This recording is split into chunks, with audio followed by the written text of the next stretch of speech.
काम किया। ये खबर मिली तो उसे बड़ी हंसी आई। क्या कोमल, तुम भी ऐसी फालतू की खबरों पर कौन भरोसा करता है? ये सब बस फिजूल की बातें हैं बहना। तुम बस शहर आने की तैयारी करो। बस कुछ दिनों में मैं तुम्हें उस गांव से और वहां की ऐसी कहानियों से बहुत दूर यहाँ शहर लेकर आ जाऊंगा। कितने दिनों से बस यही बातें कह रहे हो भैया। अभी तक तो आप आए भी नहीं अपनी बहन को देखने के लिए। अरे बहना, यहाँ शहर में सेट होने में थोड़ा बहुत टाइम तो लगता है ना। और बस 1 महीने भर की बात है, फिर मैं आ जाऊंगा तुम्हें लेने के लिए। तुम चिंता मत करो। उसके बाद तुम अपने आगे की पढ़ाई यहीं पर आके करना। अरे भैया, लेकिन यहाँ पर सब बहुत डरे हुए हैं और मुझे भी बहुत डर लग रहा है। भैया, कहीं तब तक वो सरकटा भूत मुझे भी पकड़ के अपने साथ लेकर ना चला जाए। आपको तो हर चीज मजाक की लगती है भैया। ठीक है भैया, जल्दी आना। इसके बाद अक्षय अपने काम पर लग जाता है। उसके माँ बाप के गुजरने के बाद अक्षय ही अपनी बहन का ख्याल रखता था। अक्षय अपनी बहन को शहर लाना चाहता था और उसे सारी खुशियां देना चाहता था। लेकिन दोनों भाई बहन की किस्मत में तो कुछ और ही लिखा था। अचानक से देर रात को अक्षय का फोन बजता है। अरे ये क्या, इतनी रात को किसका फोन आ गया? वो अननोन नंबर से फोन आया था और अक्षय फोन उठा लेता है। उधर से बहुत ही घबराई आवाज में एक औरत बोलती है। हेलो अक्षय। अक्षय, मैं तुम्हारी पड़ोसन जमुना काकी बात कर रही हूँ। हमारी हमारी कोमल को वो सरकटा भूत उठा के लेके चला गया बेटा। तुम जल्दी से आ जाओ यहाँ। ये खबर सुनकर अक्षय के तो पैरों तले जमीन ही खिसक जाती है। क्या क्या कह रही है आप ये काकी? ये कैसे हो सकता है? आज ही तो मेरी कोमल से बात हुई थी। बेटा, बस तुम जल्दी से यहाँ आ जाओ। यहाँ आ जाओ तुम। बाकी बातें हम तुम्हें अच्छे से समझा देंगी।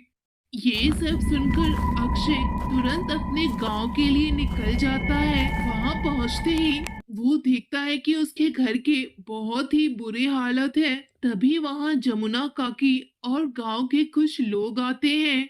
जमुना काकी, ये सब क्या है? ये कैसे हो सकता है? अचानक से कोई काजल को अपने साथ उठा के कैसे ले जा सकता है? आप सब कहाँ थे? आपने मेरी बहन का ख्याल नहीं रखा क्या? नहीं नहीं, कोई आदमी नहीं अक्षय बेटा। सरकटा सरकटा लेके गया है हमारी कोमल बेटी को। और भी बहुत सारी लड़कियों को सरकटा अपने साथ लेके गया है। जिस भी अकेली लड़की को सरकटा देखता है, वो उन्हें अपने साथ लेकर चला जाता है।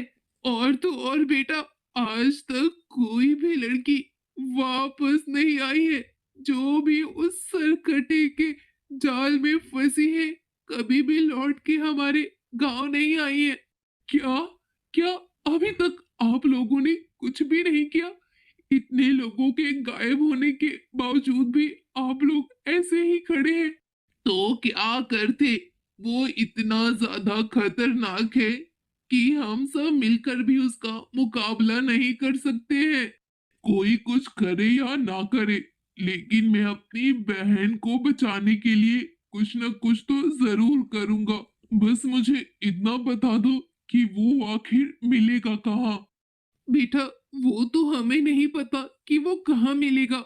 बस हमें इतना मालूम है कि वो अकेली लड़कियों पे हमला करता है, वो भी अंधेरे में। और उसके बाद वो उन्हें कहाँ लेकर जाता है, हम में से किसी को मालूम नहीं है। हमें तो ये भी नहीं मालूम है कि हमारी बच्चियां जिंदा भी है या नहीं।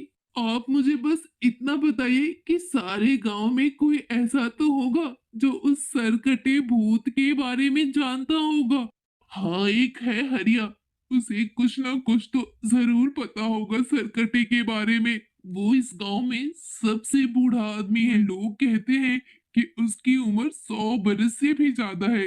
वो कुछ ना कुछ जरूर जानता होगा। फिर क्या, वो सारे मिलकर उस हरिया के घर पहुंच जाते हैं। हरिया एक शराबी बुढ़ा था और वो नशे में धुत लेटा हुआ था। मैं तो पहले ही कहता था ना कि वो आने वाला है। तब तो किसी ने मेरी बात नहीं मानी। अब भुगतो। क्या तुम्हें पहले से पता था सर्किट के बारे में? बताओ, बताओ कि वो हम सब से क्या चाहता है और हम सब उससे कैसे छुटकारा पा सकते हैं। वो कौन है और कहाँ से आता है ये तो मुझे नहीं मालूम, लेकिन इतना जरूर पता है कि वो हर 50 सालों में जरूर आता है और गांव की लड़कियों को उठाकर अपने साथ ले जाता है। तो अब हम सब क्या करें? अब हम उन लड़कियों को कैसे बचाएंगे? वो वो सब जिंदा तो होगी। हाँ, अभी तो वो सब जिंदा है, लेकिन कल सुबह तक वो सब जिंदा नहीं रहेंगी।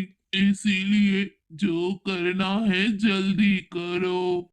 अरे तो हम उसे कैसे छुटकारा पा सकते हैं? कोई तो उपाय होगा। हाँ, एक उपाय जरूर है। तुम लोगों को उसका सर काटना होगा। अरे ये कैसा मजाक है? सरकटे का सर भला आप कैसे काट सकते हैं? है, उसका सर है। जहां वो अभी है, उस गुफे में अंधेरे में उसका सर कैद है। सबसे पहले उसे आजाद कर दो, फिर काट दो, फिर सब ठीक हो जाएगा। यहाँ तो बस एक ही गुफा है, वो भी उस जंगल के पास। शायद ये उसी गुफा की बात कर रहा है। तो मैं तो जा रहा हूँ उस गुफा के पास। अगर किसी को अपनी घर की बहन बेटी को वापस लाना हो तो वो मेरे साथ चल सकता है, वरना कोई बात नहीं। फिर अक्षय वहां से अपने घर जाता है और एक बड़ा चाकू लेकर अपने बहन को बचाने के लिए गुफा की ओर चला जाता है। गांव के कुछ लोग भी उसके साथ साथ अपने घर की बहन बेटियों को बचाने के लिए चले जाते हैं। फिर वो सब गुफा के अंदर जाते हैं, जहां पर एक बक्से में सरकटा का सर था। अक्षय उस बॉक्स को खोल देता है, जिसके अंदर बहुत ही डरावना सरकटा का सर रखा हुआ था, जो अपनी लाल लाल आंखों से अक्षय को ही घूर रहा था। फिर अक्षय जब ध्यान से देखता है तो गांव की सारी लड़कियां वहां पर बेहोश थी। सरकटे ने उन सबको पकड़ के गुफा के अंदर रखा हुआ था। अरे मेरी प्यारी बहन कोमल, बहन तो चिंता मत कर, तेरा भाई आ गया है ना, वो तुझे जरूर बचा लेगा। फिर अक्षय सरकटा का सर लेकर गुफा से बाहर आता है और वो गांव वालों को उस सरकटे के बारे में बताता है। हमारे गांव की सारी लड़कियों को उस सरकटे ने इस गुफा के अंदर बंद कर रखा है। हमें जल्द से जल्द कुछ करना होगा। उस सरकटे को यहाँ बुलाने के लिए हमें कोई योजना बनानी पड़ेगी। फिर अक्षय मदन को बोलता है कि तुम साड़ी पहन लो और गुफा के बाहर खड़े हो जाओ। इससे सरकटा तुम्हें लड़की समझकर वहां आएगा और हम सरकटे को मार डालेंगे। ऐसा ही वो प्लान बनाते हैं और मदन साड़ी पहनकर गुफा के बाहर खड़ा हो जाता है। वो अंदर ही अंदर बहुत ज्यादा डरता है। तभी वहां सरकटा चलते हुए आ जाता है और वो लड़की को देखकर बहुत ही ज्यादा खुश हो जाता है। तभी सारे बाहर आ जाते हैं। ओ सरकटे, हम तुझे छोड़ेंगे नहीं। तुमने हमारे गांव की बहन बेटियों को कैद बना के रखा है। आज तुम्हारा अंतिम समय है। फिर अक्षय सरकटे का सर आसमान में उछालता है और उसे काट देता है। देखते ही देखते वहां आग लग जाती है और फिर वो सारी लड़कियों को बचाकर घर ले जाते हैं और कोमल भी बहुत ज्यादा खुश हो जाती है और अपने घर चली जाती है और गांव की खुशियां वापस से लौट जाती है।